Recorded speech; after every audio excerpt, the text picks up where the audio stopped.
نحمد ونصلی علی رسولہ الکریم اما بعد فاعوذ باللہ من الشیطان الرجیم بسم اللہ الرحمن الرحیم الصلاۃ والسلام علیک یا سیدی یا راحت العاشقین الصلاۃ والسلام علیک یا سیدی یا شفیع المذنبین صلی اللہ تعالی علیہ وآلہ وسلم۔ یہ جو سورہ مبارکہ کا جو میں آپ کو بتانے لگا ہوں، یہ انتہائی یہ عظمت اور بزرگی والی سورہ مبارکہ ہے۔ اس سورہ مبارکہ میں اللہ رب العزت کی توحید بیان کی گئی ہے، اور پورے کے پورے قرآن پاک کے سمجھیں کہ چوتھا حصہ جو ہے وہ اس میں اللہ تعالیٰ کی توحید ہے۔ یہ سورہ مبارکہ انتہائی مکمل اور واضح ہے۔ بسم اللہ الرحمن الرحیم، قل هو اللہ احد اللہ الصمد لم یلد ولم یولد ولم یکن لہ کفوا احد۔ جب یہ سورہ مبارکہ کا نزول شان ہوا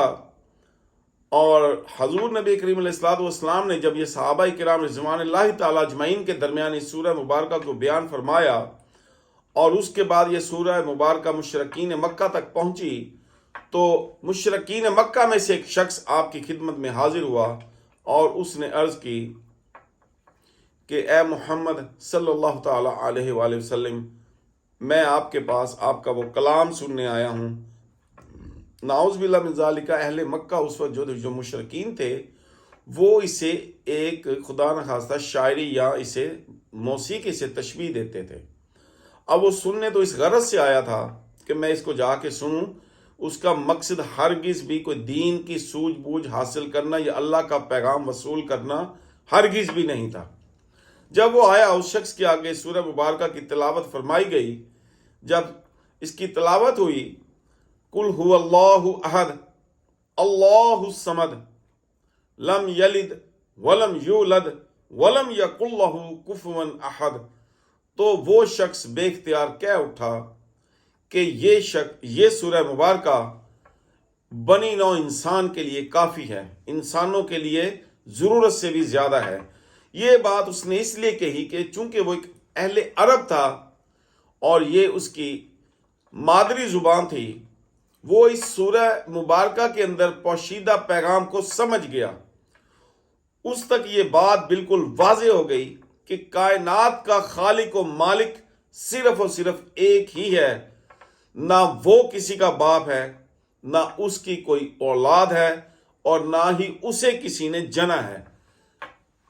اب اگر چونکہ وہ اس نقطے کو سمجھ گیا، اولاد جو ہے وہ انسان کی کمزوری اور مجبوری ہوتی ہے،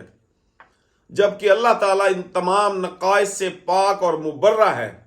جب اس تک یہ پیغام پہنچا اور اس نے یہ کہا، اس نے یہ سنا اور یہ کہا کہ یہ سورہ مبارکہ انسانوں کے لیے کافی ہے، تو حضرت عبد الرحمن رضی اللہ تعالیٰ عنہ نے، جو کہ ایک مشہور صحابی ہیں، انہوں نے اپنا اونٹ اس شخص کو انعام کے طور پہ اس کے حوالے کرنے کا اعلان فرمایا۔ جیسے ہی آپ نے یہ اعلان فرمایا تو حضرت جبرائیل علیہ السلام آقائے دو جہاں نور مجسم صلی اللہ تعالی علیہ وآلہ وسلم کی خدمت میں حاضر ہوئے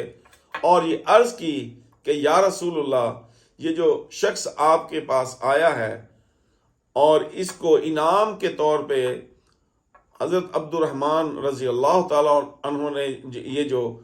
اونٹ انعام کے طور پہ دیے ہیں، اللہ نے اس کے بدلے حضرت عبد الرحمن کے لیے جنت میں 87,000 اونٹ 87,000 کیملز جو ہیں وہ متعین فرما دیے ہیں، ان کی اس خوشی میں کہ انہوں نے اللہ تعالیٰ کی وحدانیت کے اوپر اپنے اونٹ کو قربان کر دیا ہے۔ جب دیگر صحابہ اکرام نے یہ انعام و اکرام سنا کہ اللہ تعالیٰ کو یہ ادا کتنی پسند ہے کہ جب اسے عہد اور وعد تسلیم کیا جائے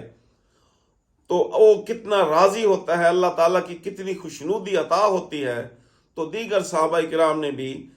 بطور صدقہ کافی ساری چیزیں اکٹھی کرنا شروع کی، اور ان چیزوں کے اندر اس شخص کو 2,000 اونٹ انعام اکٹھے کر کے دے دیے گئے۔ یعنی جب وہ شخص نکل کے آپ کی بارگاہ سے صحرا کی جانب روانہ ہوا تو اس کے پاس 2000 کے قریب اونٹ تھے۔ اب یہ سورہ مبارکہ اتنی بابرکت ہے کہ جب آقائے دو جہاں صلی اللہ تعالی علیہ وآلہ وسلم تبوک کی جانب روانہ ہوئے جنگ کی غرض سے، تو جب جانے لگے تو حضرت جبرائیل علیہ السلام حاضر ہو گئے اور آ کے عرض کی کہ یا رسول اللہ ذرا رک جائیے، ٹھہر جائیے، آپ کے ایک صحابی انتقال فرما گئے ہیں، آپ جانے سے پہلے ان کا جنازہ پڑھا دیجئے۔ آپ نے چنانچہ حضرت جبرائیل علیہ السلام کے اس معلومات کے بعد جنازہ ادا فرمایا ان صحابی کا، اور اس کے بعد آپ نے حضرت جبرائیل علیہ السلام سے پوچھا کہ اے جبرائیل، میرے اس صحابی کا اتنا رتبہ و مقام کیوں کر ہوا؟ تو حضرت جبرائیل علیہ السلام نے عرض کی کہ یا رسول اللہ، آپ کا یہ صحابی سورہ اخلاص یعنی قل هو اللہ احد اللہ الصمد لم یلد ولم یولد ولم یکن لہ کفوا احد، اس نے اسے انتہائی محبوب رکھا ہوا تھا۔ یہ اپنی نمازوں میں دیگر صورتوں کے ساتھ اس صورت کا بالخصوص اہتمام فرماتا تھا اور اس کی تلاوت کرتا تھا۔ جس طریقے سے اس نے سورہ مبارکہ کو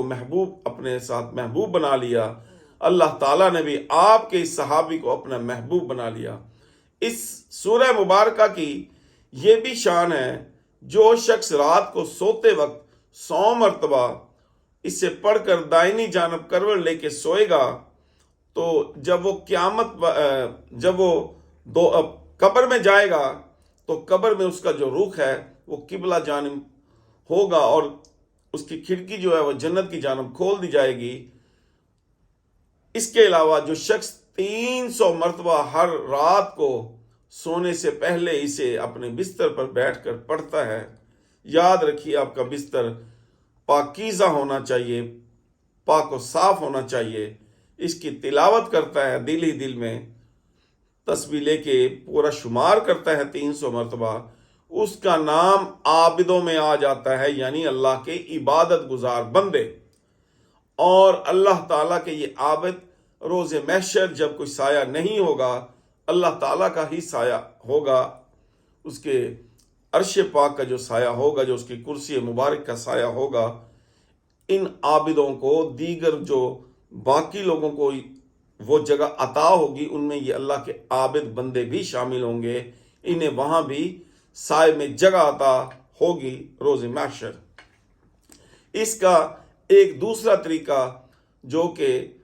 عام طور پہ اولیاء کرام کا معمول رہا ہے، خاص طور پہ سلسلہ چشتیہ صابریہ چشتیہ نظامیہ کے اندر، یہ وہی چشتیہ سلسلہ ہے جو حضور علی احمد صابر کلیر شریف رحمۃ اللہ تعالیٰ سے ہوتا ہوا حضور بابا فرید، اور جو حضرت خواجہ نظام الدین اولیاء رحمۃ اللہ سے ہوتا ہوا حضرت بابا فرید مسعود گنج شکر رحمۃ اللہ تعالیٰ تک جاتا ہے، ان کے بعد پھر حضرت خواجہ بختیار کاکی رحمۃ اللہ تک جاتا ہے، ان کے بعد پھر خواجہ معین الدین چشتی اجمیری رحمۃ اللہ تک جاتا ہے، یہاں سے ہوتا ہوا یہ آقائے دو جہاں صلی اللہ تعالیٰ علیہ وسلم سے جا ملتا ہے۔ اور اگر کوئی شخص اس کو فجر کی نماز کے بعد 100 مرتبہ کلمہ شریف پڑھے پہلے، پھر 100 مرتبہ درود شریف پڑھے، درود شریف اس کے لیے میں ایک چھوٹا اور انتہائی مقبول درود شریف آپ کو بتانے جا رہا ہوں، اسے غور سے سن لیجئے گا، ویڈیو کو بار بار ریپیٹ کر کے آپ اسے یاد بھی کر سکتے ہیں۔ بسم اللہ الرحمن الرحیم، اللہم صلی وسلم وبارک علی سیدنا و مولانا محمد وعلی آلہ و اصحابہ بعدد قدر حسنہ و جمالہ۔ یہ درود شریف 100 مرتبہ پڑھیے اور اس کے بعد سورہ اخلاص کا 100 مرتبہ ورد کیجئے، اسے مکمل فرمائیے، ہر روز زندگی بھر کا معمول بنا لیجئے۔ اس کی برکات اتنی زیادہ ہیں، بالکل بھی بیان میں نہیں آ سکتی۔ اللہ تعالیٰ آپ کو عرفان کی وہ منازل عطا فرمائیں گے، آپ کو وہ مقام و مرتبہ عطا فرمائیں گے کہ انشاءاللہ تعالیٰ آپ کو اللہ رب العزت کی رضا اور اس کے پیارے حبیب نبی کریم سید عالم نور مجسم صلی اللہ تعالیٰ علیہ وآلہ وسلم کی خوشنودی بھی حاصل ہوگی۔ اللہ تعالیٰ سے دعا ہے کہ اللہ تعالیٰ ہمیں عبادات کرنے کی توفیق عطا فرمائے اور کثرت سے ذکر کرنے کی توفیق عطا فرمائے، اور ہمیں صبر اور شکر کرنے کی توفیق عطا فرمائے۔ آمین ثم آمین، وما علینا الا البلاغ۔